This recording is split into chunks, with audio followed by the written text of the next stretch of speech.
De onde viemos? Por séculos, a grande pergunta da história da ciência não teve resposta científica.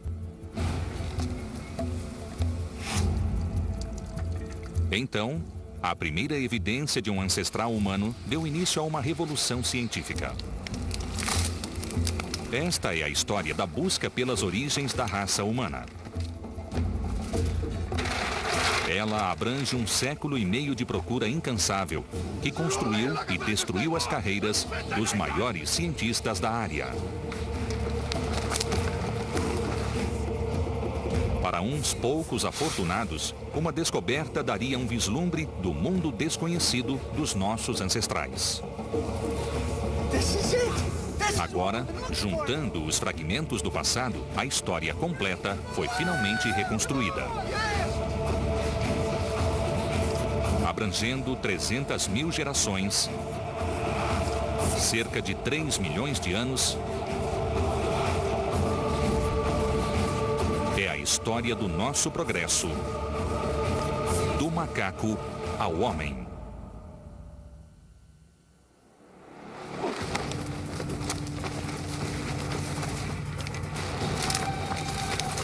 A busca pelas origens da humanidade seria uma história de ossos e o que eles contavam.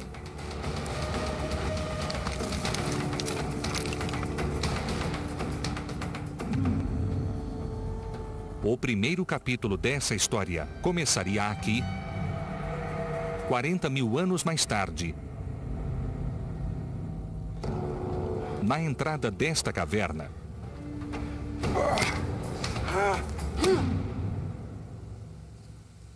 Com a descoberta deste homem.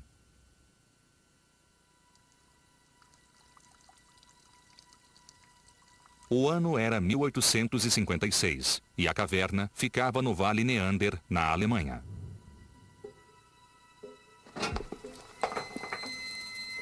Operários cavavam em busca de calcário. Era um ingrediente vital na indústria química, mas jazia sob camadas de pedra e entulhos. Os homens recebiam centavos por dia para remover a camada superficial e tudo nela era jogado fora.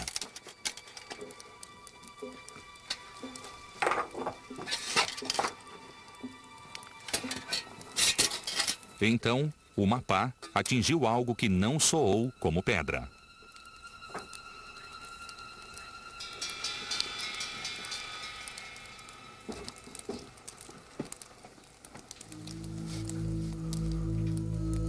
Parecia a parte superior de um crânio. Julgando tratar-se de uma vítima de homicídio, mostraram-na ao mestre de obras. Você hat was gefunden? Ja. Was ist denn das? Ele já tinha visto esse tipo de coisa antes, e então deu-lhe o mesmo destino que os outros pedaços de ossos encontrados. Sie können es mal wegschicken. Ser triturado junto com as pedras. Mas algo o fez mudar de ideia. Ele conhecia um professor local que talvez tivesse interesse naquele pedaço de crânio. O que ele não podia imaginar era que aquele osso estava vendo a luz do dia pela primeira vez em 40.000 anos.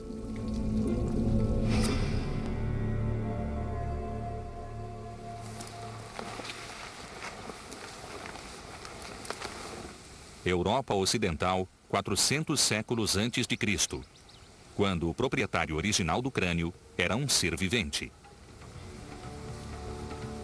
Era um caçador, um líder tribal, pai de família e membro da mais bem-sucedida espécie do continente europeu na época. Era o homem de Neandertal. 40.000 anos depois, o professor Johann Fulhott teve a chance de examinar o crânio pela primeira vez. Alô, mulher! Alô! Geólogo amador e ex-estudante de anatomia, Fulhott não fazia ideia se estava perdendo o seu tempo ou não. Guten Tag, meine Herren. Wir haben etwas gefunden. Mas no instante em que viu o crânio, soube instintivamente que era algo extraordinário.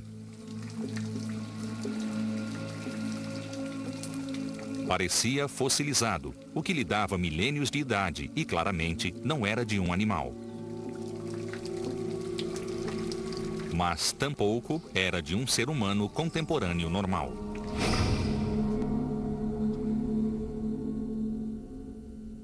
This particular skull is the skull of Neanderthal, and it's big. This individual lived around 50,000 years ago, and by that time Neanderthals had developed a brain that was as large, and in some cases larger, than the modern human brain. You notice that it's rather long and low, and it's almost as if you grab the front of a human face and pull it out. You also have this big protruding nose. And in fact, look how large that nose is. So they would have looked different from modern humans if you actually saw one with the flesh on it.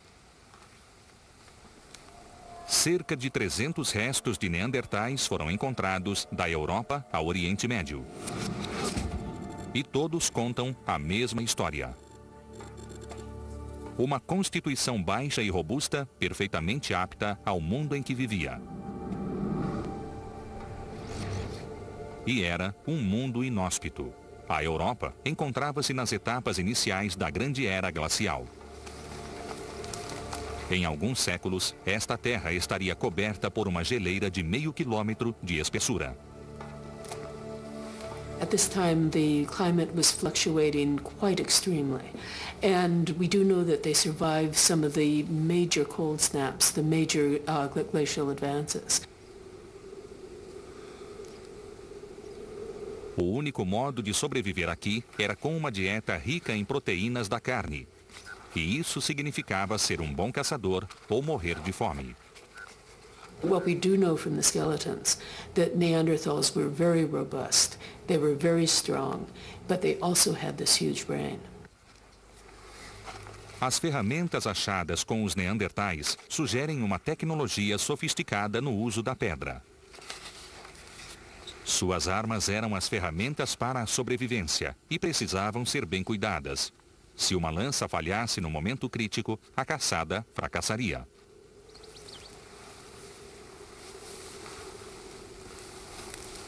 Os machos neandertais parecem ter mantido grupos familiares vagos de até 12 membros. Mas esta viagem já durava 3 dias e cobrira 16 quilômetros sem nenhum sinal de caça.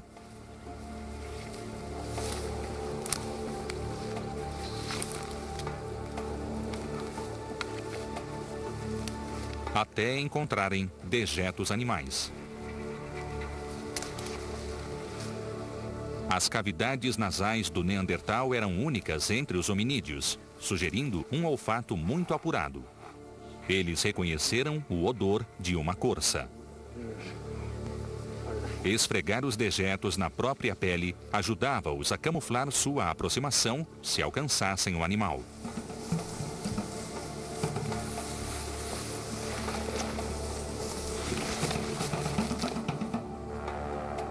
A área percorrida em busca de caça expandira-se nos últimos meses.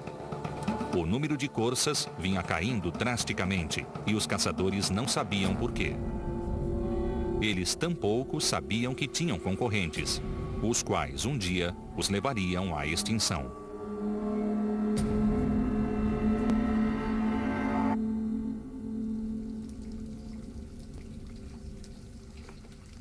O cientista vitoriano Johann Fulhort segurava a evidência de uma espécie antiga desconhecida. Wir haben es dort gefunden. Und was war da sonst noch? Vielleicht noch ein Bein. Zeig bitte.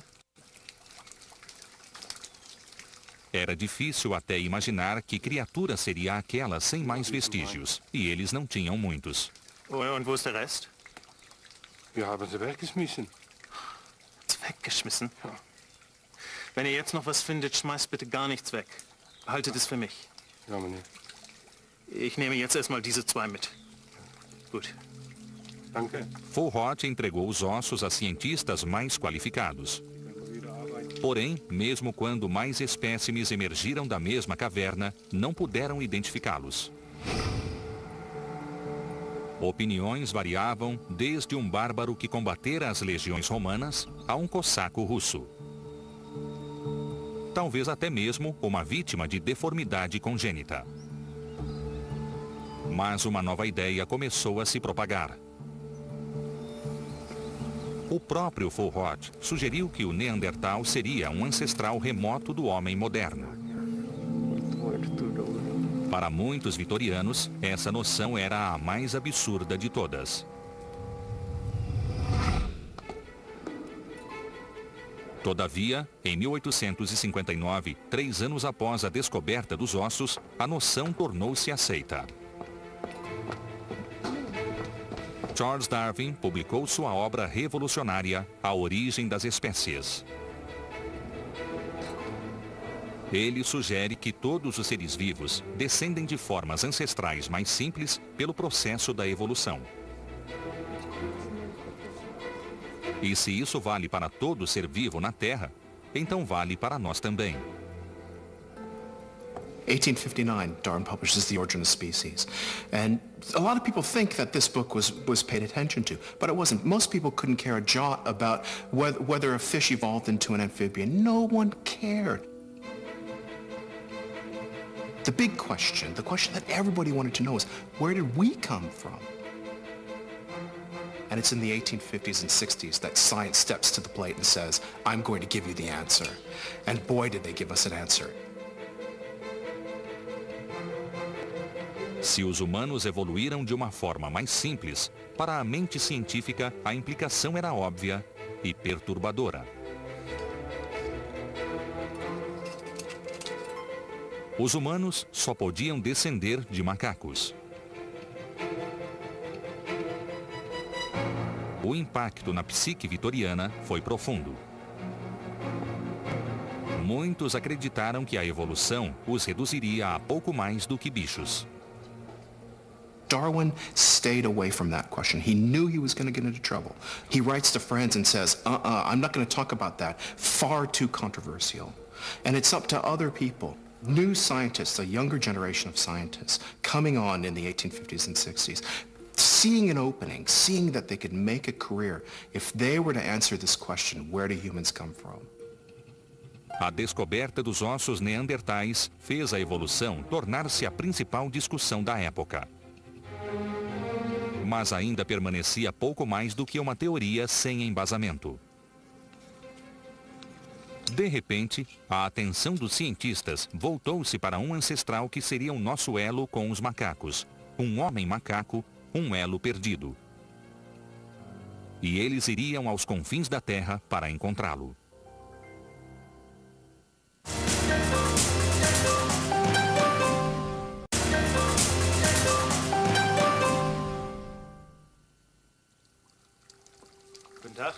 No fim do século XIX, o mundo da ciência estava obcecado com a ideia do elo perdido entre macacos e homem.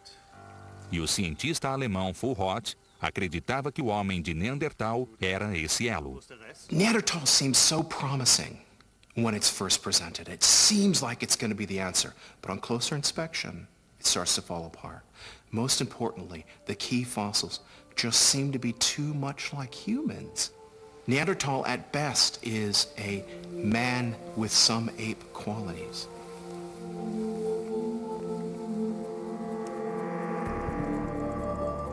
Regredindo no tempo, nosso Neandertal está a apenas 3.000 gerações distante de nós, cerca de 40 mil anos.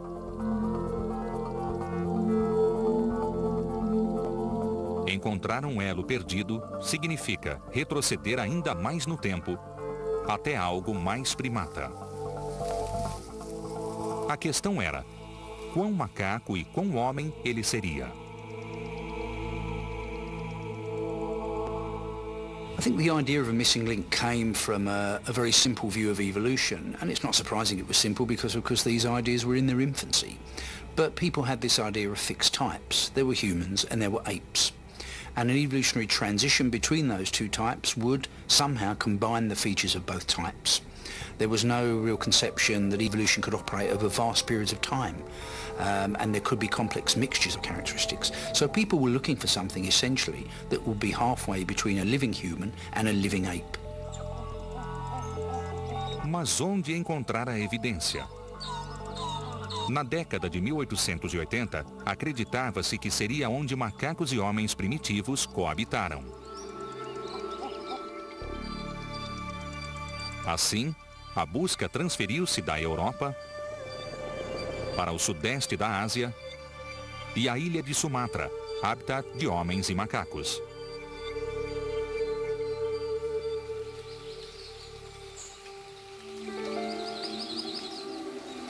Outubro de 1889. Começava a estação das monções. E ninguém se embrenhava pela densa floresta tropical se pudesse evitá-lo. 2 anos antes, Eugène Dubois tinha uma carreira promissora como médico em Amsterdã, mas sua obsessão pelas origens humanas levou-o ao desafio de encontrar o elo perdido. Agora, após abandonar sua carreira e seu lar civilizado europeu, via seu grande sonho tornar-se um pesadelo. He's invested everything that he had into finding this missing link. Dubois was the worst kind of person to go out to the field because he had no experience. He doesn't know how to teach his crew. He doesn't know how to take care of them. They're out in the field. It's raining.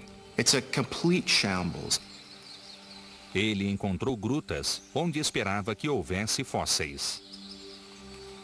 Não havia.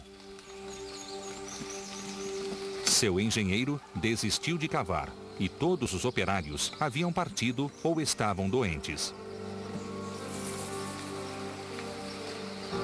Para piorar as coisas, Dubois contraíra malária. A mesma doença mortal levara o primeiro engenheiro. E ele estava prestes a perder a paciência com o segundo. Wat ben je aan het doen? Ik ben aan het opruimen.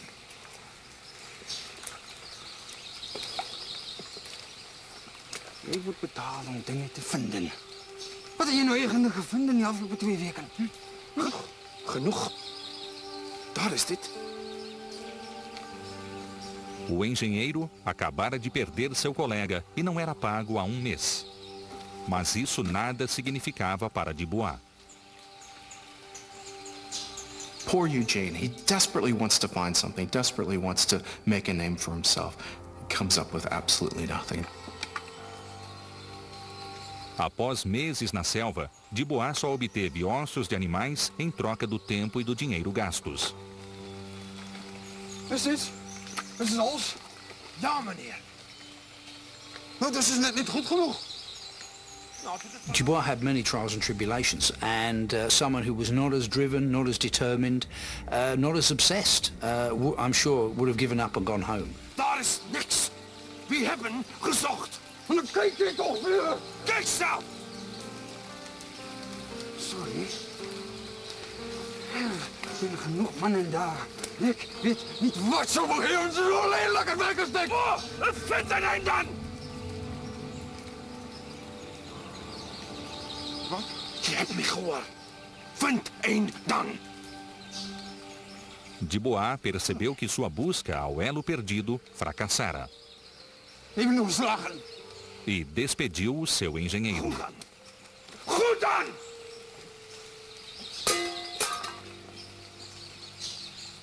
They leave Sumatra and he goes elsewhere. And he frankly doesn't know where to look other than somewhere in the East Indies. 2 anos depois, Dubois reiniciava sua busca. Desta vez, na ilha de Java. E por fim, sua sorte começou a mudar. Ele estava recuperado da malária e finalmente havia encontrado algo.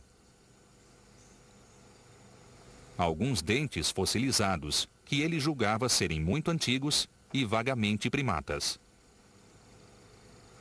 Dubois tinha agora uma nova escavação, com uma equipe maior supervisionada pelo exército holandês. Com frequência traziam-lhe material que poderia interessá-lo. Até que, em outubro de 1891, chegou o dia que Dubois nunca esqueceria.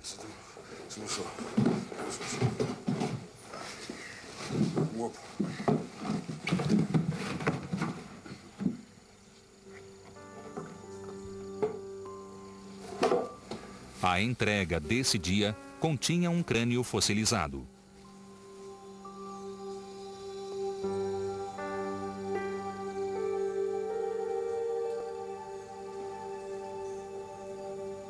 Como o Neandertal 40 anos antes, era só o topo do crânio.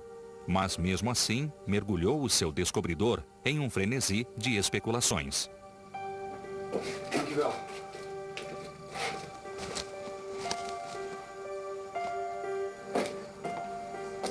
As florestas ao redor abrigavam muitas espécies de macacos, mas ele sabia que este não provinha de qualquer símio conhecido. Era muito delicado. Embora a cavidade cerebral fosse grande, não era um crânio humano.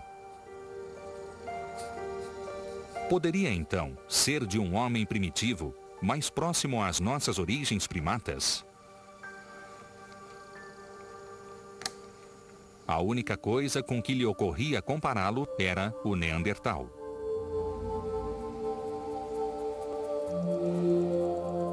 O primeiro Neandertal descoberto tinha 40 mil anos. Sem que Dubois soubesse, seu achado era cerca de 20 vezes mais antigo, entre 500 mil e 1 milhão de anos de idade. Era também mais primitivo do que o Neandertal. Teria, pois, mais chances de ser o elo perdido? Dubois acreditava que a resposta estava no tamanho do cérebro. Ele tinha um modelo matemático preciso para detectar o elo perdido.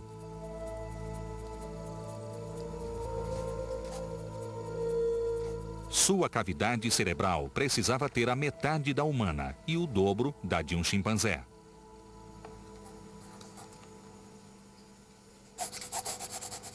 Mas, ao medir a cavidade cerebral do crânio, o tamanho não era correto. Era grande demais para pertencer à criatura simiesca que ele.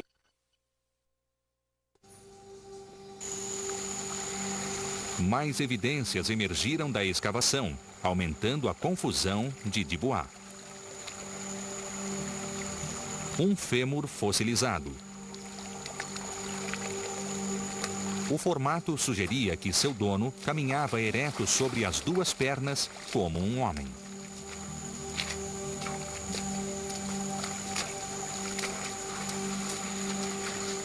Como não podia mudar sua evidência, Dubois mudou seu modelo.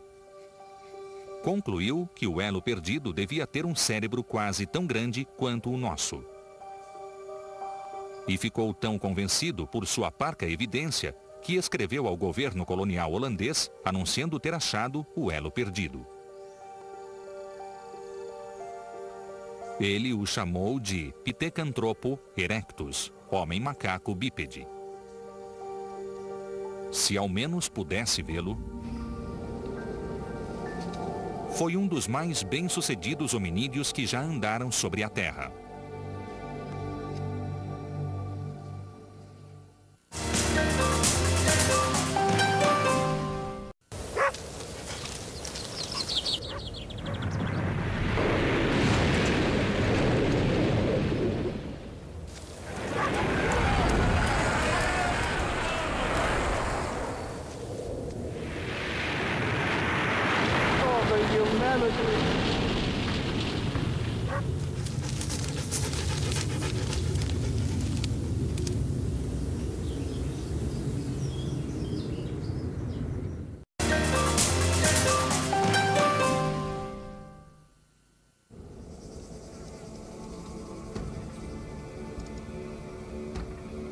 Esta é a África há 800 mil anos e a 16 quilômetros de onde Dubois encontrou seu macaco bípede.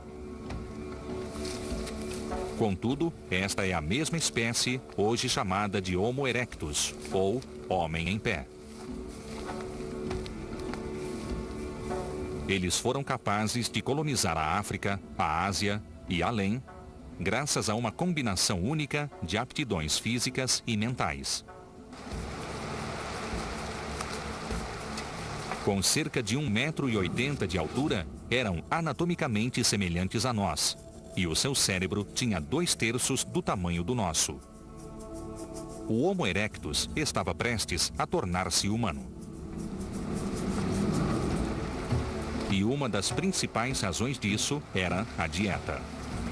Pela primeira vez na nossa evolução, tínhamos acesso à proteína concentrada da carne. Porém, não há evidência de que o Homo erectus fosse caçador. Esse antílope parece ser sobra deixada por um leopardo.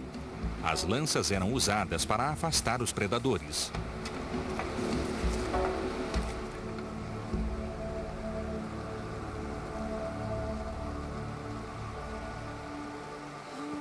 Acredita-se que nossos corpos também sofreram algumas mudanças radicais. Pela primeira vez na nossa evolução, os pelos corporais desapareceram, em parte porque a pele do Homo erectus desenvolveu complexas glândulas sudoríparas. Isso também removeu a necessidade de arfar no calor, permitindo que vozes se desenvolvessem, abrindo o caminho para a fala humana. Mas são as suas ferramentas de pedra que demonstram quão avançado o Homo erectus se tornara. We find the appearance of a thing called the hand axe, which has been called the Swiss Army knife of the Paleolithic. This is a multi-purpose tool. It's shaped very consistently, worked on both sides, worked very skillfully, and erectus developed that certainly close to 1.5 million years ago. So this was a big advance in technology. Essas pessoas faziam parte de um grupo maior, os rudimentos de uma tribo. Mas mantinham-se juntos como uma família coesa. E há evidência de que aprenderam a cuidar uns dos outros por ocasião de doenças e ferimentos.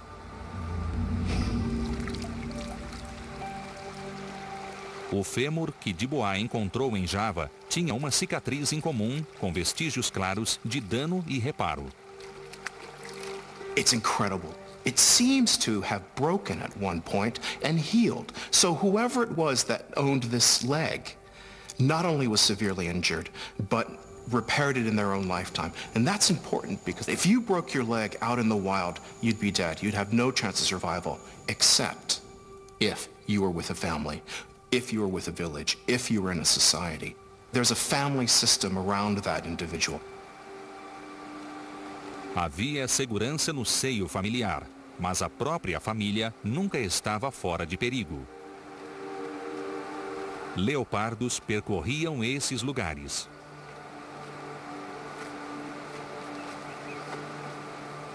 A escuridão os deixava vulneráveis, com ou sem lanças.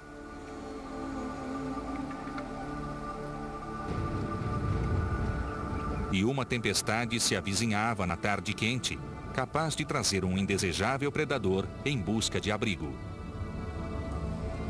Mas essa tempestade traria outra coisa, uma nova arma que mudaria o equilíbrio de poder entre nossos ancestrais e seus competidores.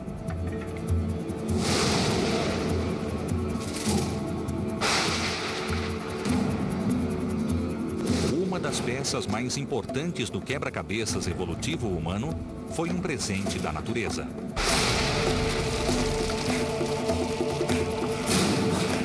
Sempre que um animal encontrara fogo, havia fugido dele. Até então. O Homo erectus estava em uma encruzilhada na evolução humana. Se pudesse fazer o inimaginável e superar seu medo instintivo, conquistaria um novo poder. Precisava apenas da coragem de acercar-se à labareda.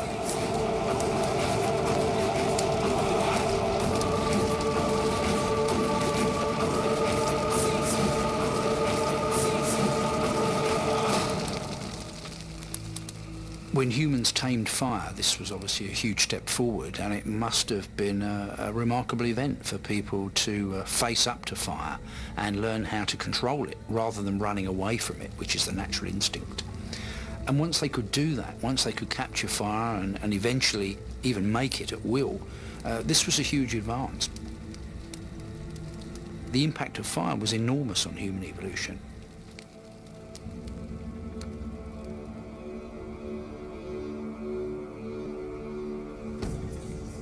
A tecnologia do fogo daria ao Homo erectus calor, luz e proteção em suas viagens, ajudando-o a migrar da África para a Ásia e pelo mundo afora. Foi assim que Eugène Dubois achou os fósseis dele em Java. Mas essa espécie quase humana era muito diferente da ideia de Dubois de um homem macaco bípede.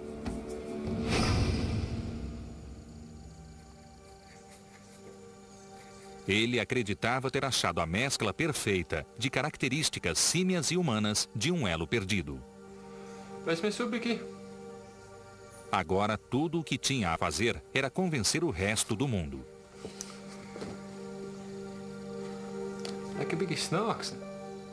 E isso não seria fácil. I think he must have thought that the world was ready for this, and when he announced it, the world of science would be at his feet for making this great discovery that the world had been waiting for. And of course it didn't work out like that, because when Dubois actually tried to publish the material and showed people the material, their view was that it was too ape-like to be a missing link.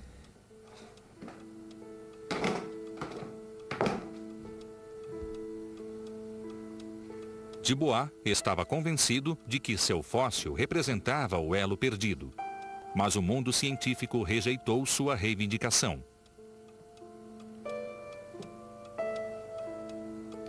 Como ele nunca acompanhava suas escavações, não podia sequer provar que suas peças pertenciam à mesma criatura. O veredito dos especialistas foi que a perna era humana, mas o crânio parecia ser de uma espécie desconhecida de macaco. He leaves Dutch East Indies, he goes back home, and no one's paying any attention to his work. No one's paying attention to his fossils. And it must have just broken his heart. He ended up basically assembling his fossils and said, right, if you're not going to pay any attention to me, you're not going to get access to my material. Must have been one of the greatest sulks in scientific history. If you don't believe me, you can't look at my stuff. O mundo científico acabaria dando o devido valor à descoberta de Dubois, mas só após várias décadas. Até lá, a busca pelo elo perdido prosseguiu.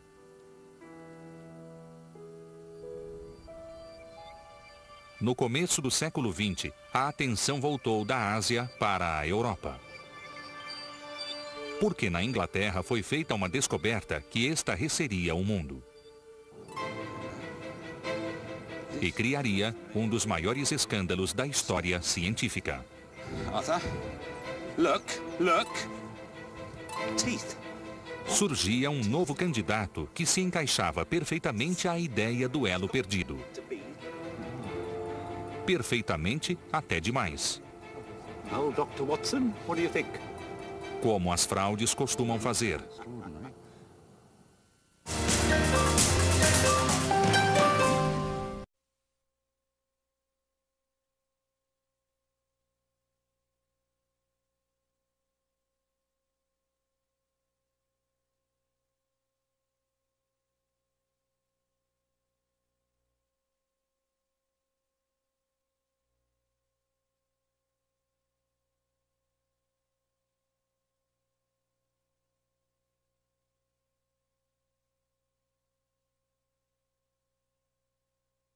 Nothing to match the Neanderthal find, I think, was a factor in the success that Piltdown had. Once it was delivered, it was evidence that we could match anything the Germans had. Havia grande expectativa entre os convidados ilustres da Sociedade Geográfica Real. E Charles Dawson estava prestes a tornar-se o mais aclamado descobridor de fósseis do Império Britânico. Gentlemen, May I introduce you to Piltdown Man. O crânio reconstruído mostrava a combinação exata de traços que todos esperavam no elo perdido. What they felt at that time that the essence of humanity, the essence of being human was the large brain size. And their concept of the missing link was a large brain mixed up with some ape black characteristics. And this is, of course, what Piltdown Man was. So, is Piltdown Man just another early man? On the lines of Neanderthal? I think not. Why? The jaw. What Piltdown delivered was what many British experts were hoping for. Something that seemed to have a large brain in a modern-shaped brain case, although rather thick and primitive. And in the jawbone, we have evidence of a much more ape-like jaw and teeth. And this weird combination was what actually some British experts had predicted, that the brain had grown large early on in human evolution, but the teeth and jaws lagged behind. And Piltdown seemed to show that, and what was more, it was British. 3 anos antes, o primeiro fragmento do homem de Piltdown parecera surgir ao acaso. Operários construindo uma estrada haviam encontrado o que acharam ser um coco e o esmagaram. Era o crânio do homem de Piltdown. Charles Dawson era um caçador de fósseis amador, cuja ambição era fazer uma descoberta espetacular. Ele passava por este lugar regularmente, na esperança de que algo significativo emergisse. Sua perseverança foi finalmente recompensada. Ao examinar o primeiro fragmento, ele instantaneamente reconheceu ser o pedaço de um crânio. E poderia haver mais. Do you think you could find it for me? Try. Agreed? I say yes. Yeah. All right? Yeah. Good. Dawson sabia ter descoberto algo. Mas a fim de obter o máximo de notoriedade para o seu achado, ele precisaria envolver um especialista. Um ano depois, ele persuadiu Sir Arthur Smith Woodward, do Museu Britânico, a ajudá-lo na busca por mais evidências. Os fragmentos de crânio pareciam vagamente humanos, mas eles esperavam provar que seu dono era mais antigo e primitivo, buscando vestígios de algo mais símil.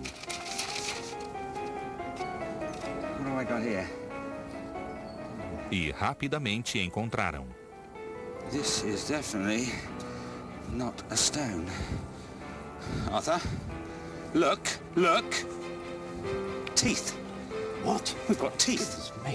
A evidência parecia conclusiva e com o apoio de Smith Woodward, Dawson sentiu-se apto a fazer uma ousada declaração. Well, it is my conjecture that what I have termed the Anthropus dawsoni, Dawson's Dawn Man, is nothing less than the missing link we have searched for so long.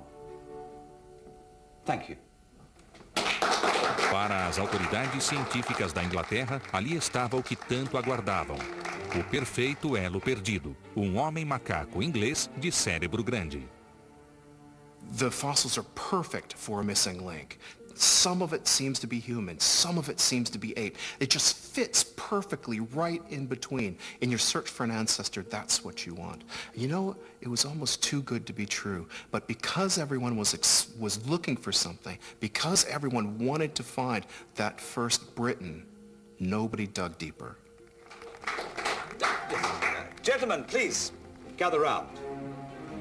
O elo perdido parecia encontrado.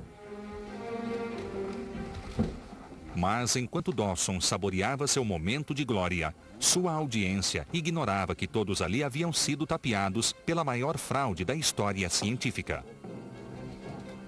E a verdade levaria décadas para vir à tona.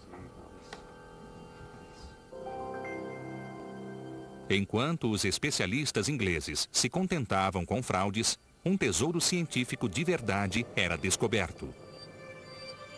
Mas foi em uma parte do mundo onde ninguém nessa época procurava: o sul da África. Charles Darwin acreditava que a África era o berço da humanidade, por ser o lar dos grandes macacos. Se nossos parentes macacos ainda estavam lá, o elo ancestral entre nós também podia estar. Nesse caso, a evidência viria à luz inevitavelmente. Apenas precisava de alguém para reconhecê-la quando ela viesse. O médico australiano Raymond Dart, de 31 anos, chegara recentemente à África do Sul para iniciar sua carreira como professor. Era o dia do casamento de um amigo e Dart era padrinho. Ele e a esposa Dora tinham meia hora para terminar de se arrumar.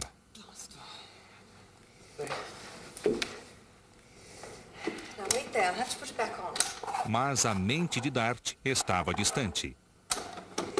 Ele colecionara fósseis nos últimos meses, enviados por alunos e colegas. Uma semana antes, ele recebera notícias de um fóssil espetacular achado em uma pedreira vizinha e recém-chegado por trem.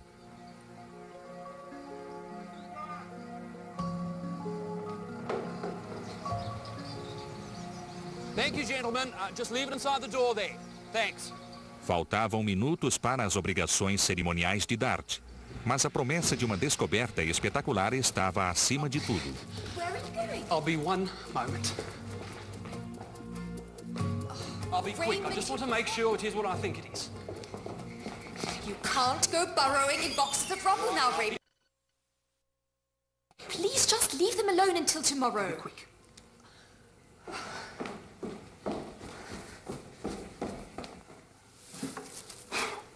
A primeira coisa que encontrou era material visto dúzias de vezes antes. Então surgiu algo com que ele jamais sonhara. Um cérebro. Mais precisamente, o espaço outrora ocupado por um cérebro, agora repleto de areia fossilizada. Percebi de imediato que o que tinha nas mãos não era um cérebro de macaco comum. Era a réplica de um cérebro 3 vezes maior que o de um babuíno e superior ao de um chimpanzé adulto. Mas não grande o bastante para um homem primitivo. Mas de quem seria esse cérebro?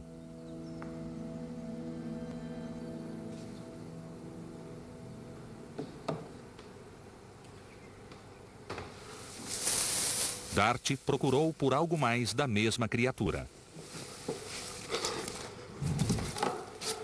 Achou um pedaço de pedra com o contorno de uma mandíbula superior.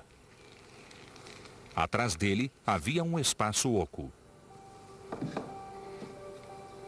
E ao aproximar o cérebro do espaço oco, o encaixe foi perfeito. Ele tinha nas mãos o cérebro e o crânio de um desconhecido homem macaco. Mas a face estava enterrada na pedra sólida. Raymond, Christo is here. Yeah, sorry. Please, this is getting silly. Incapaz, por enquanto, de revelar sua identidade, Dart sabia que alguns centímetros de rocha separavam-no de uma surpreendente revelação.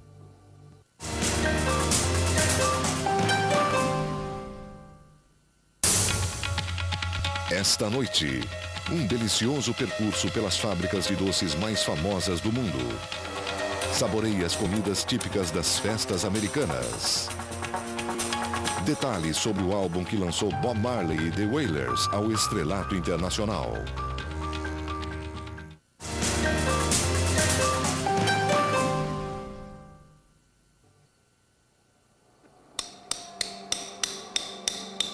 Raymond Dart recebera a cabeça de um homem macaco fossilizado que ele esperava ser o elo perdido.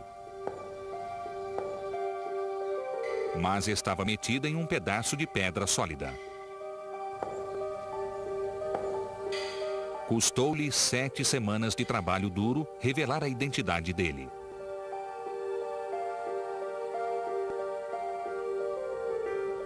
Este seria o primeiro ancestral humano encontrado na África. E o mais remoto ancestral já descoberto.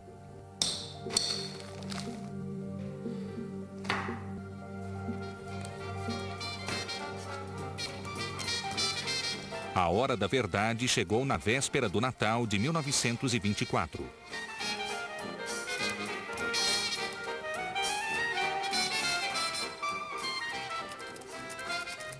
Primeiro, despontaram os dentes, pequenos e delicados como os de uma criança.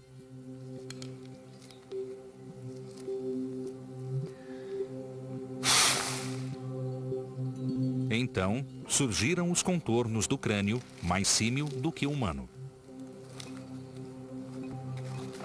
Quando finalmente foi revelado, Dart viu-se diante de algo extraordinário.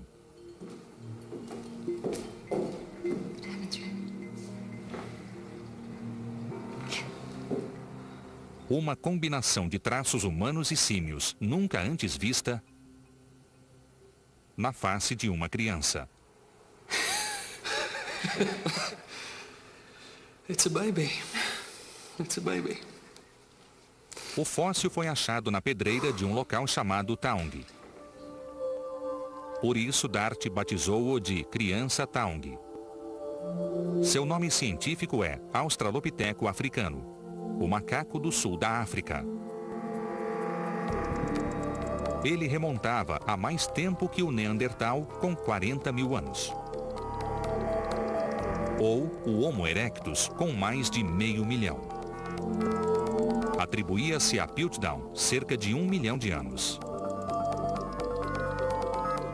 Mas Taung recuava ainda mais, a 2 milhões de anos. E se Taung era o elo perdido, então esse elo era mais símil do que se havia imaginado.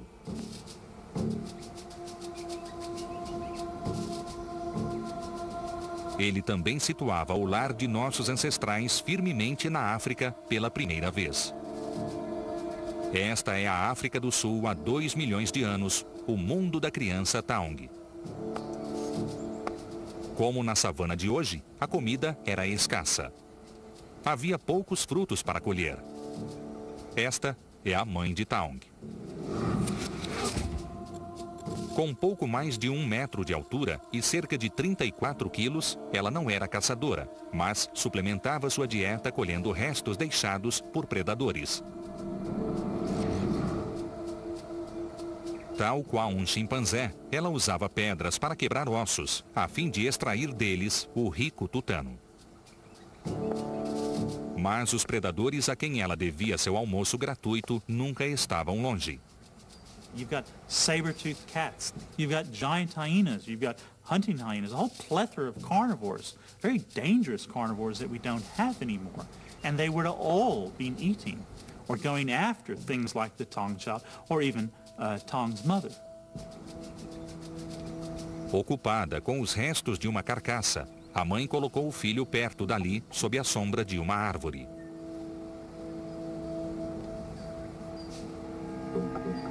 O filho de 3 anos tinha o tamanho de uma criança humana de 18 meses e não contava com proteção alguma além de sua mãe. Ela sabia que havia perigos, mas estava de olho no filho, como qualquer mãe faria. They definitely would have cared for their children. I mean, you see chimpanzees as the most caring of parents. There's no reason to say that Taung wasn't cared for. The problem with the Taung child was it's probably just old enough and rambunctious enough that it was leaving its mother for stretches at a time. A mãe não percebeu que o bebê se afastara. Até que foi tarde demais. Não havia visão ou cheiro de predador algum na relva, mas nem todos os predadores eram terrestres. You've also got a threat from eagles. They've been documented to take human children up in Kenya to the age of 6 years of age. I mean, an eagle has these incredibly strong talons, greater, it's a lovely quote, greater lift-to-weight ratio than an F-15 fighter jet. A criança ignorava o perigo que vinha de cima. A mãe viu a águia e o filho no mesmo instante. Mas não pôde alcançar o bebê a tempo.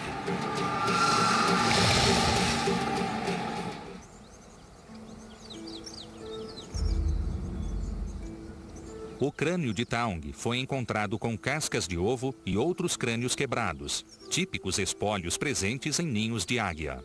A lot of the skulls, interestingly, have these V-shaped impressions from this eagle's beak going through, because preferentially they eat out the brain. Very rich, nutritious source of protein.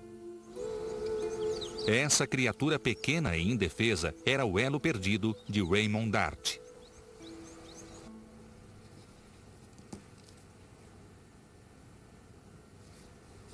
14 de fevereiro de 1925, apenas 2 meses após a criança Taung emergir da rocha. Uma semana antes, Dart publicara um ensaio identificando Taung como o elo perdido e desencadeando uma enorme controvérsia. Dart thinks he's got the missing link. But there's also this Piltdown specimen that matches what the scientific establishment thinks.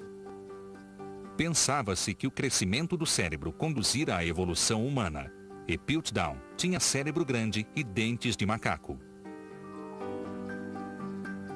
Mas com Taung era o oposto, cérebro pequeno e dentes humanos. The whole mix of different features that you find with the Taung child really is quite interesting. It's a whole reversal. It's more like a man-ape than an ape-man. And it's a complete different mixture of features that the world hadn't seen and the world actually wasn't ready for. Have you seen Professor Dart? The biggest experts in this field all backed Piltdown. Any sort of voices of doubt were generally just overridden by the authority of these people. A publicação de Dart contradizia as autoridades científicas. Could anybody tell me where I can find Professor Dart? Ele a enviara a Londres para ser examinada por especialistas, os mesmos cujas opiniões ele contradizia. And these so-called experts dismiss it because they've got their money on the other horse. Ele tinha um aliado em sua luta pelo reconhecimento, o Dr. Robert Broom, anatomista e colecionador de fósseis como Dart. Broom trazia resenhas de Londres. Raymond, I thought you'd be interested in these. Some responses to your short paper in Nature. There's one there by Sir Arthur Keith. What does he have to say? Not very encouraging, I'm afraid. He places Taung in the same subfamily as gorillas. What? How? Well, he says here, the brain is clearly too small to be a human ancestor. Os especialistas uniram-se para condenar a descrição de um fóssil que nunca tinham visto. How can he know what's too small or too big? How can he possibly claim that a human ancestor's brain had to be a particular size? What's his yardstick? A standard-sized bowler hat? What's the matter with it, Robert? Do they think I'm making it up? So what went wrong for Raymond Dart? Wrong man, wrong place, wrong thing. He's the wrong man. He's an Australian. He's not part of the establishment. It's the wrong place. Southern Africa. Everyone's expecting another place, either Europe or Asia. It's the wrong thing. He calls it an ape. Everyone thinks it's an ape. Well, if it's an ape, where does it fit in the story? Taung is showing so many points of affinity with the gorilla and the chimpanzee that there cannot be a moment's hesitation in placing the fossil in this living group. How can he say that? Don't know. Smith Woodward dismisses the whole thing out of hand. He says that Taung certainly has...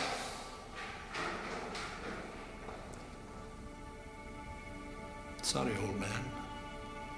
Dart has made probably one of the most remarkable discoveries of the 20th century, and the scientific establishment completely discounts it, discredits his find, and literally puts it in a box or a suspense account for 25 years.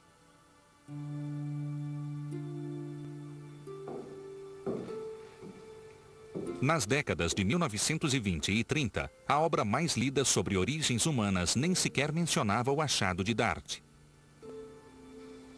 Sua obra não era lecionada em universidades.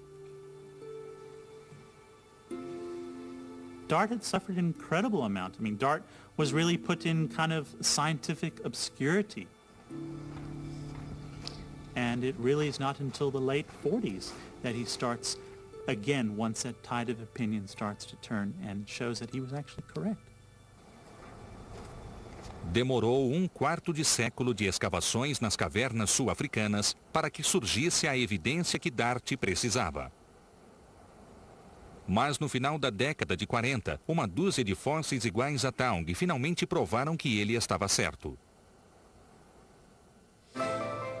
Mas, e o que aconteceu com Charles Dawson e seu homem de Piltdown?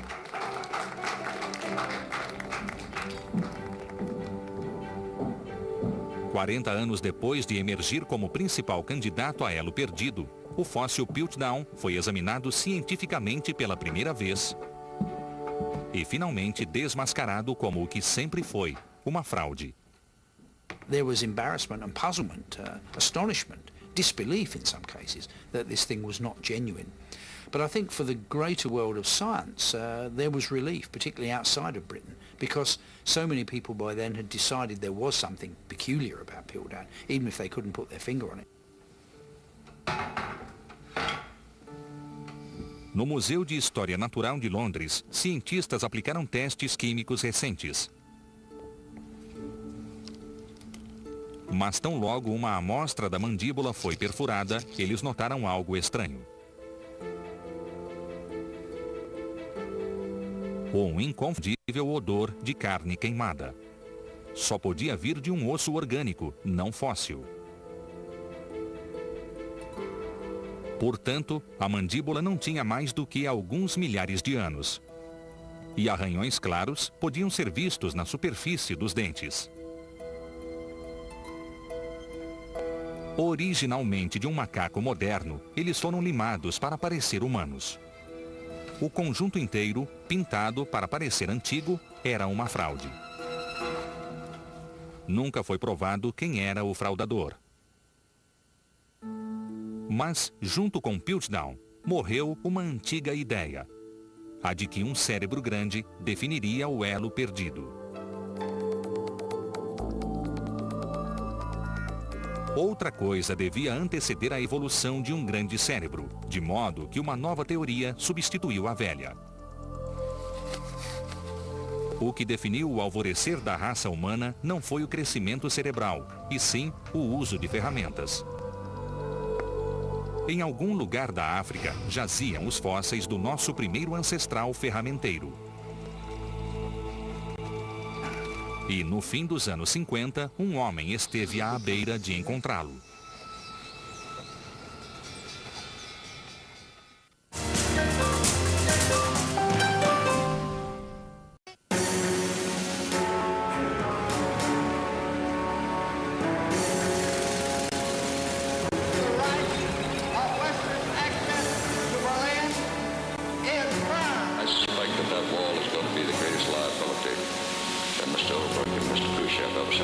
In the world of freedom,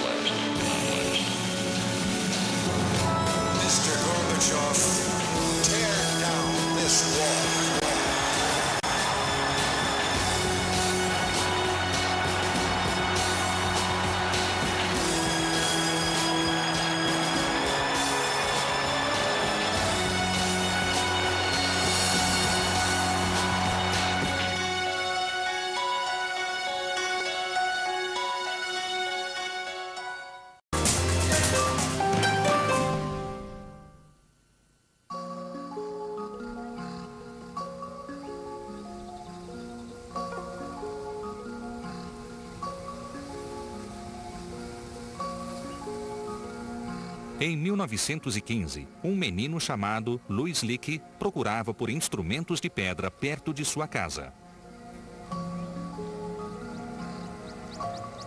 Era o início de uma obsessão vitalícia que levaria Leakey a revolucionar a história das origens humanas.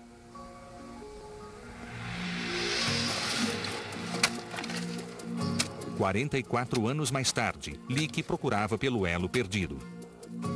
E sua busca levou-o à atual Tanzânia.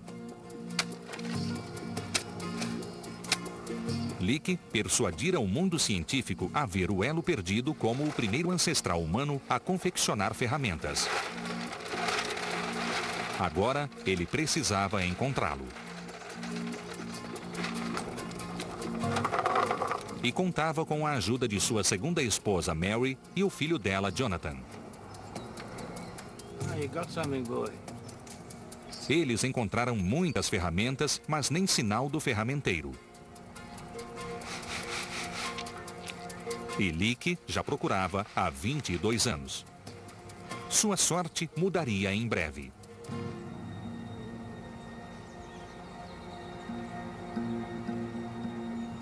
Em 17 de julho de 1959, Louis Leakey padecia de uma gripe. O trabalho na escavação havia desacelerado até ele se recuperar. E embora não parecesse, aquele dia o tornaria célebre. Naquela manhã, Mary aproveitou para passear com seus cães e afastou-se do acampamento.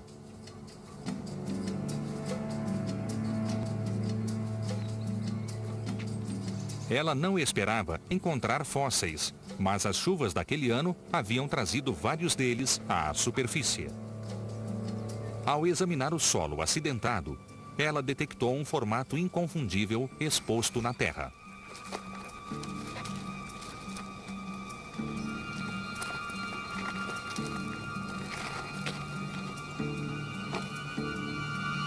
Era o topo de um crânio.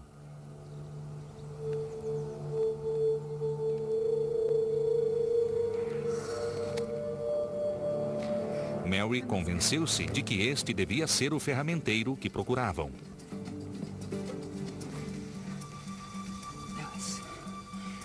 Louis, darling, please wake up. I found something very important. Darling, please, I know you're not feeling well, but try and wake up. What have you found? I don't know. That's why I want you to come and have a look. You're gonna have to help me.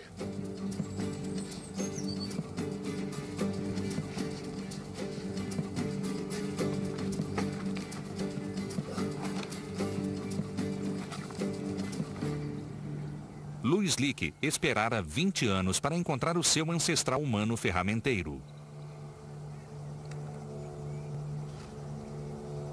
Well done, my dear. You have better eyes than me. Mas não era o que ele esperava encontrar. O crânio era mais símil do que havia imaginado. Heavy. Well, certainly not a homo, my dear, I'm afraid. Look at this. But, darling, just look at where he was found. It can't just be a coincidence. Mas estava na mesma camada geológica que as ferramentas. A lógica era inescapável. Este tinha de ser o ferramenteiro e, portanto, o começo da espécie humana. Leakey batizou-o de Zinganthropo boisei, em homenagem ao seu financiador Charles Boise. Tinha um cérebro pequeno, mas fortes dentes e mandíbulas, cujos músculos eram tão grandes que fundiavam-se em um sulco no topo do crânio. Mas, se Zing usava ferramentas, por que precisava de mandíbulas tão possantes? Leakey ignorou essa questão e apresentou Zing como o ferramenteiro. Por um ano, o mundo científico aceitou Zing como o elo perdido ferramenteiro. Então, em 1960, Leakey mudou completamente de ideia. Mary ia do acampamento para a cidade quando uma lata de tinta deslocou-se do bagageiro do seu carro. Ao parar para fixá-la, percebeu um formato familiar na terra. Era outro pedaço de crânio, de uma espécie completamente nova e mais humanoide.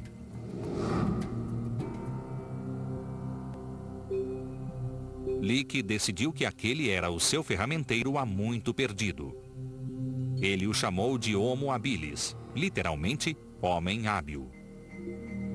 Habilis tinha um cérebro maior e muito mais dentes humanos, o que fazia sentido se ele obtinha carne usando utensílios de pedra.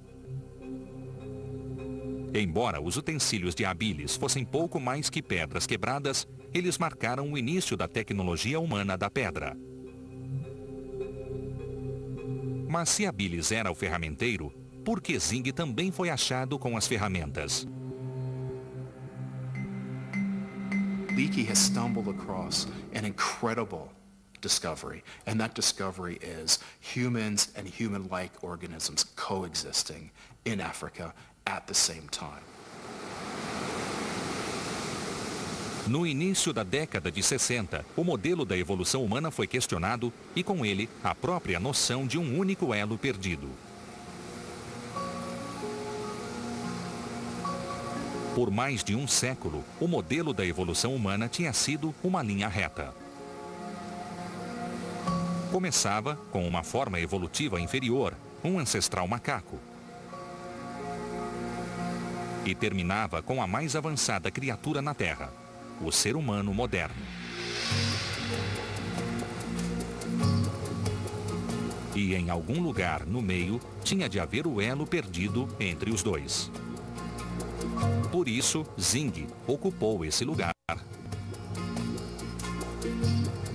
Até a chegada de um novo candidato. All of a sudden you have Habilis, this more human-looking animal. Both these fossils date to the exact same age, about 1.8 million years of age. So what do? You have to remove Zinj from the human line, and you have to place them in different lines. And what is most amazing thing, in the same valley, within meters of each other, you have two species living side by side. And that changes or makes a whole paradigm shift in how we view human evolution. And so this line is all of a sudden broken apart. De repente, o que era uma linhagem única de descendência foi substituída por uma série de linhagens que se unem para formar uma gigantesca árvore genealógica. Entre 1925 e 1965, cerca de 100 fósseis hominídeos foram achados e categorizados só na África do Sul. E todos podem ser correlacionados por datação precisa. Algumas espécies são ruas sem saída evolutivas, enquanto outras são parte da linha que conduz aos humanos. Mas um número de humanoides ocupou a Terra ao mesmo tempo, com diversos caminhos rumo ao homem. O único atalho nessa confusão é regredir ainda mais no tempo até a raiz da árvore genealógica humana. Antes que tivéssemos um grande cérebro, bem antes que usássemos fogo e linguagem, antes que fizéssemos ferramentas, a criatura que todos procuravam marcou o alvorecer da raça humana.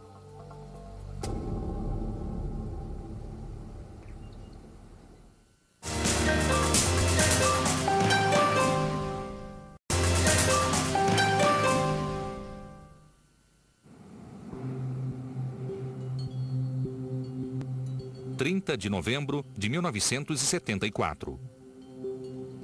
Uma equipe norte-americana procurava pelo mais antigo ancestral humano na Terra. E a busca tinha um novo cenário: o extremo norte do Vale da Grande Fenda, na Etiópia. Hoje é possível datar rochas com muita precisão, o que permite escolher com igual precisão onde cavar. Com a nova tecnologia radiométrica, as camadas vulcânicas daqui foram datadas de 3,5 milhões de anos. O líder da equipe era Donald Johanson, estrela em ascensão no mundo da antropologia. Ele sabia que o australopiteco africano de Dart viveu há cerca de 2 milhões de anos. E o Homo habilis de Leake há mais de 1,5 milhão de anos. Mas estavam em linhagens separadas. Ele acreditava que havia um ancestral comum de 3 milhões de anos. A mesma idade das rochas à sua volta.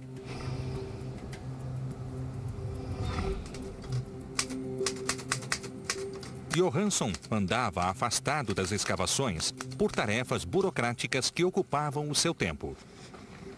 Mas seu colega Tom Gray voltou da escavação com outras ideias. How's it going? Actually very boring. It's gotta be done sometime. Havia áreas não examinadas distantes da escavação principal.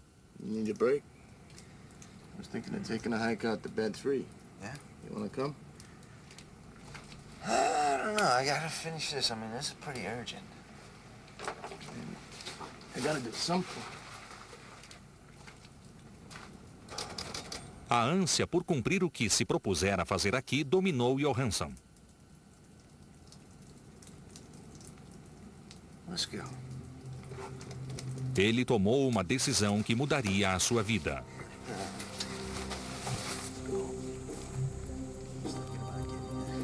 Eles se afastaram da escavação para explorar algumas valas isoladas. Mal sabiam estar a poucas centenas de metros da maior descoberta paleontológica da história.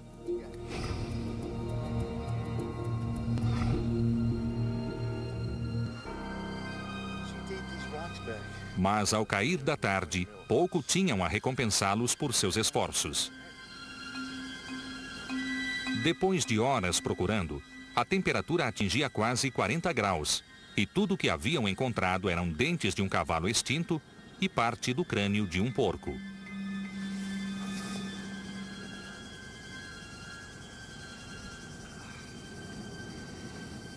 Decidiram voltar ao acampamento. Mas Johanson teve um palpite de que achariam algo em uma vala no caminho de volta. Hey, Tom, this way. Ela já fora revirada antes, em vão.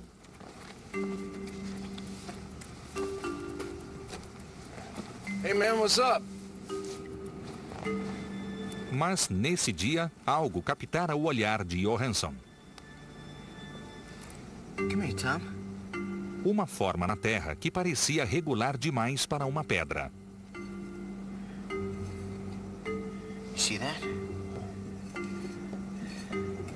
Era o osso fossilizado de um braço. E havia mais. Partes de um pequeno crânio. Jaw, pelvis, arm. Oh my God, this is... Ao todo, uns 50 pedaços de esqueleto fossilizado. Watch your feet. What do we have here? Huh? What's going on? I don't know where to stand, man. I know, don't.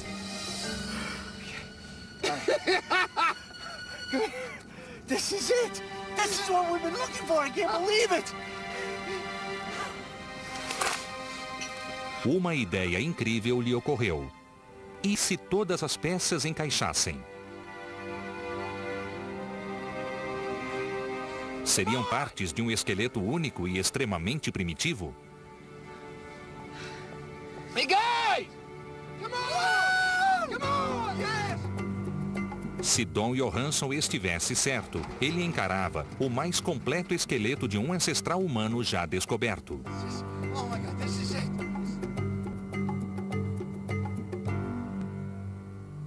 What makes this individual an absolutely spectacular find is that she's so complete. For the first time, we had more than the odd broken bone for one specimen. We had virtually an entire skeleton. What's missing on one side is present on the other side. I mean, it's so rare because these hominids didn't bury their dead. And in normal circumstances, if an individual died, the scavengers would come in, the bones would be dispersed. The mere probability that something is fossilized is extremely small. But to actually go in and find such a beautiful fossil of a complete human ancestor is really a once-in-a-lifetime occurrence. Nas primeiras horas após a descoberta, a magnitude do achado era difícil de conceber. Mas naquela noite, no deserto ventoso, perto de Hadar, Etiópia, a consciência do que haviam realizado começou a ser assimilada.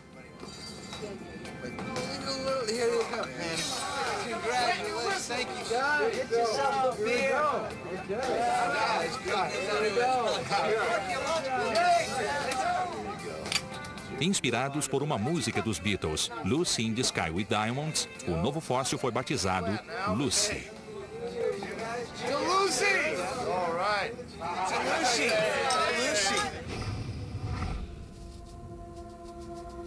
Etiópia, 3,2 milhões de anos atrás.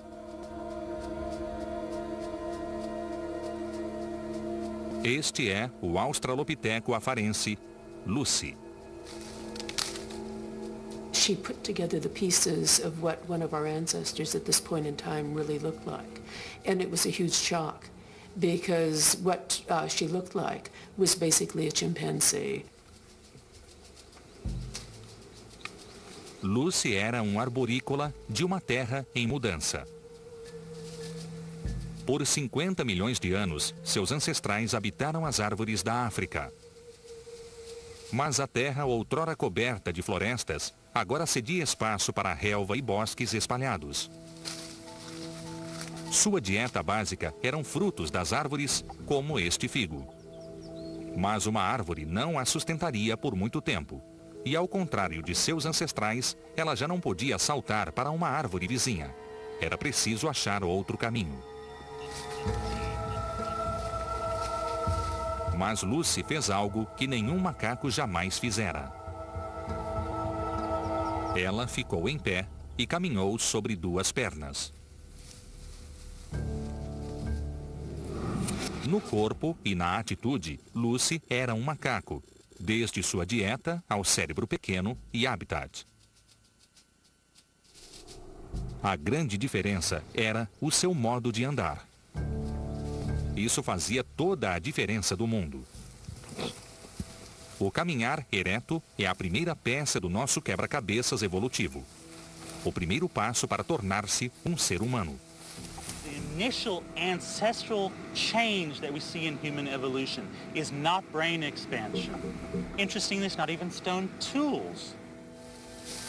The first major innovative change that you see in evolution is none of what you would expect to find with humans or humanity, but it's the ability to walk on two legs bipedally. Caminhar em pé determinaria a sobrevivência de Lucy.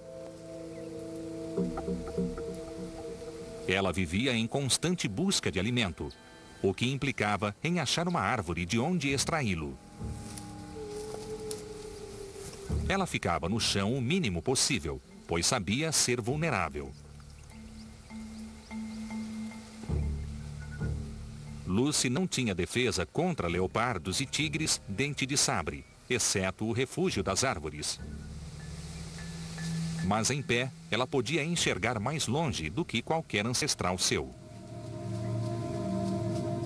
Ao perceber movimento na relva, ela fugia.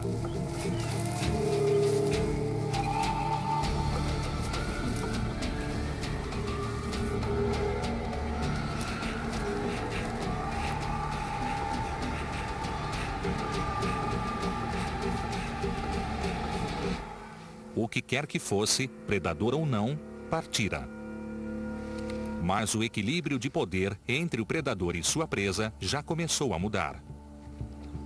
O simples ato de caminhar ereto iniciou uma reação em cadeia evolutiva. As mãos ficariam livres para fazer e utilizar armas. E foi o uso de armas que estimulou o crescimento cerebral com a proteína da carne da caça. Mas tudo começou aqui com Lucy. Seria Lucy, por fim, o elo perdido? In a sense, Lucy is a missing link, but they all are missing links. Because without each step in the record, without each missing link, we wouldn't have ourselves today. They're all links of how we've gone from a Lucy to a Tong child, to a habilis, to a Homo erectus. All of these are links leading towards Homo sapiens. Após viajar no tempo mais de 3 milhões de anos, encontramos uma criatura que parecia ter iniciado a linhagem humana. Todavia, Lucy estava muito longe de ser humana. We found the common ancestor of all the things that are human. But at the end of the day, it's a bit empty. Look what we don't find with Lucy. We don't find culture. We don't find the things that make us human. We don't find our humanity. A ciência investigou de novo nossos ancestrais mais recentes. Há 40 mil anos, uma espécie inteligente e bem-sucedida de hominídeo ocupava a Europa. O homem de Neandertal. Teria ele a chave de como nos tornamos finalmente humanos?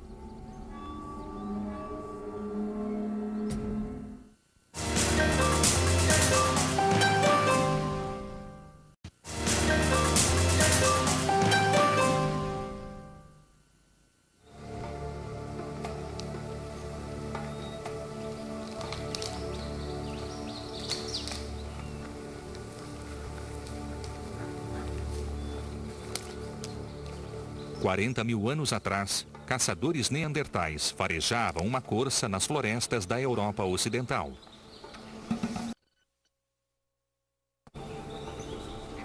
Haviam rastreado a mesma manada por 3 dias. Mas um porco selvagem era uma caça tentadora demais para se resistir. Mas falharam na primeira tentativa e o porco sumiu na relva.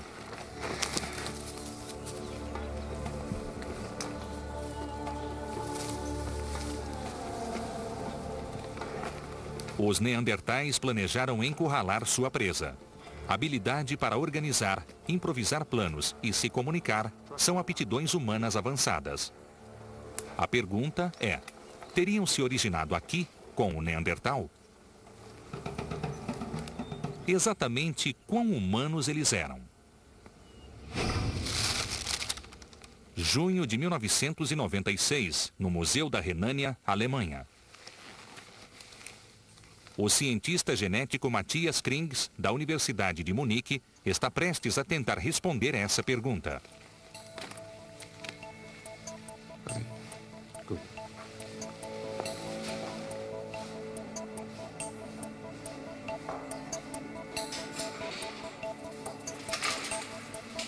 O curador do museu autorizou Krings a examinar os ossos originais de Neandertal descobertos em 1856, a evidência que iniciou a busca por nossas origens. Eles vestem proteção completa para evitar contaminação genética, pois Krings não está interessado nos ossos. Ele quer examinar mais a fundo no DNA deles. Sempre foi considerado impossível extrair DNA de uma amostra com mais de 10 mil anos. Agora, eles tentam voltar no tempo 4 vezes essa idade. Para a época do Neandertal. Por muito tempo, cientistas acreditaram que o Neandertal era nosso ancestral mais recente, tornando-se humano em um último salto evolutivo crucial. Sendo assim, ele devia ter um DNA quase idêntico ao nosso.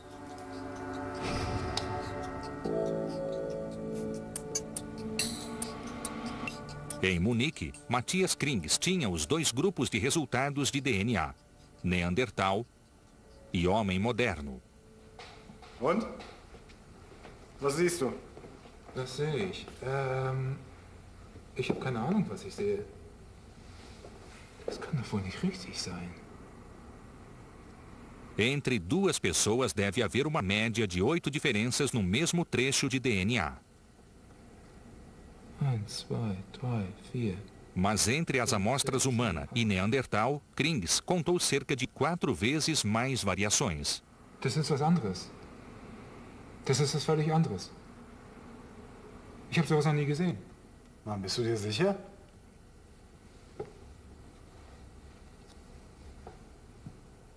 Hundertprozentig. Was wir hier sehen, ist eine völlig andere Spezies. O Neandertal, no fim das contas, não foi nosso ancestral. A evolução produziu duas espécies humanoides distintas ao mesmo tempo.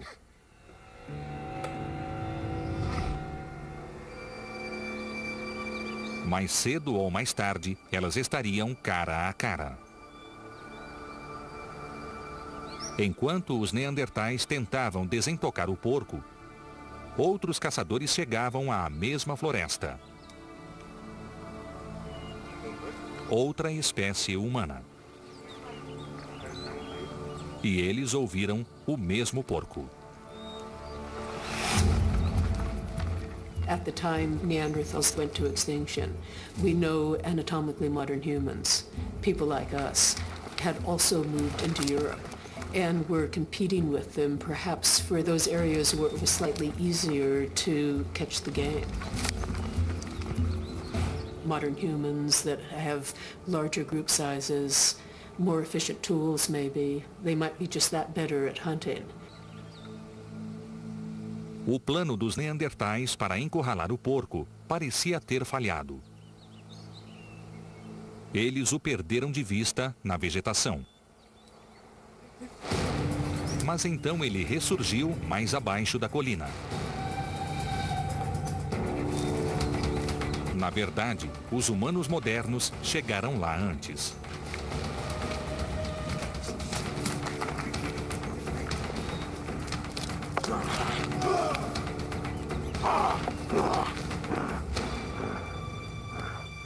O primeiro encontro entre as duas espécies humanas quase idênticas foi um tremendo choque. E nessa árdua era glacial só havia lugar para uma delas. Por que fomos nós e não eles os que prevaleceram?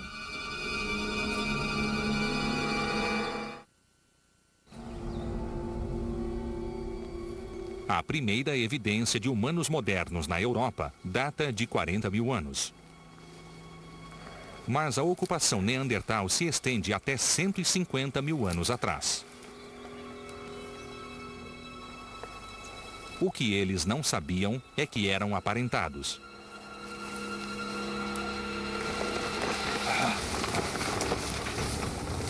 Há 500 mil anos, eles partilhavam um remoto ancestral comum.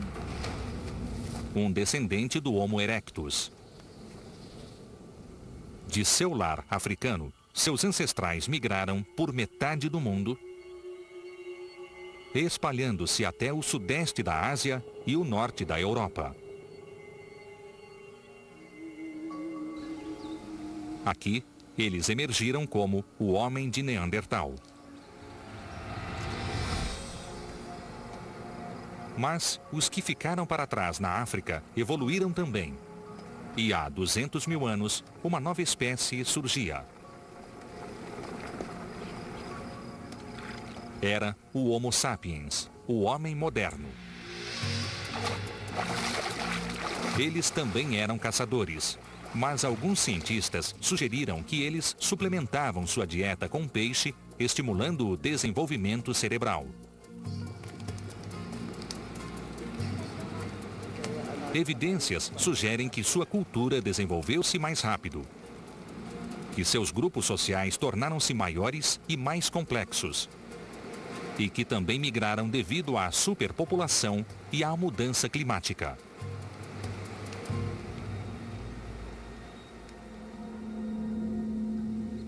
Demorou 150 mil anos para que se espalhassem da África à Europa, e à medida que avançavam rumo norte, sua aparência mudava.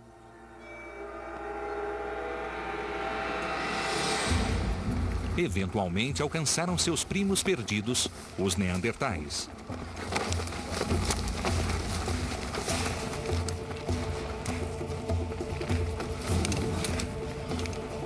O continente europeu perdia uma de suas espécies mais antigas e bem-sucedidas.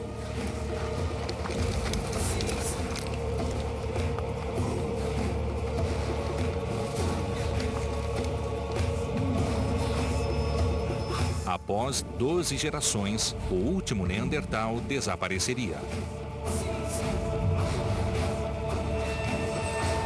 O mundo seria povoado por uma espécie com melhores armas, melhor organização e maior número. O homem moderno.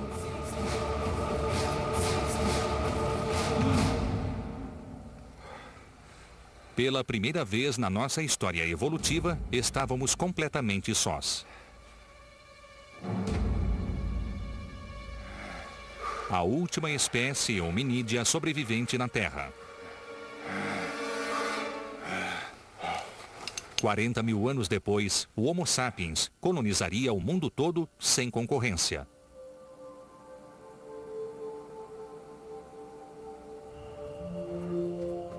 Estes, por fim, éramos nós. Fisicamente, o resultado de 3 milhões de anos de mudanças desde Lucy. Mas éramos também em tudo humanos em nossas mentes, e foi isso que nos deu superioridade. The one thing that Neanderthals didn't do that we know that early modern humans did was express themselves artistically. The social systems that humans have, the richness of communication between humans, not just speaking but symbolically, must be part of the success of modern humans. And it may well have given us the edge over Neanderthals and the other species that were here 50,000 years ago. A mesma mente que nos deu vitória sobre nossos rivais faria um dia a pergunta óbvia: de onde eu vim? Por mais de 150 anos, procuramos a resposta a essa pergunta. E cada evidência trouxe uma imagem cada vez mais clara do nosso passado. Mas a busca não terminou. Many people say the more you find, the more there is to find. But I've been in the field long enough to know that almost every year an important discovery is made. I keep telling my students I never give the same lectures twice. I mean, it's a hugely dynamic field. Revelar a nossa evolução tem sido uma aventura formidável que parece destinada a continuar. It leads us to wonder, what else is out there? What else are we going to find? In the next 10, 20 years, as paleontologists explore parts of the world that we haven't gotten to yet, who knows what we're going to find?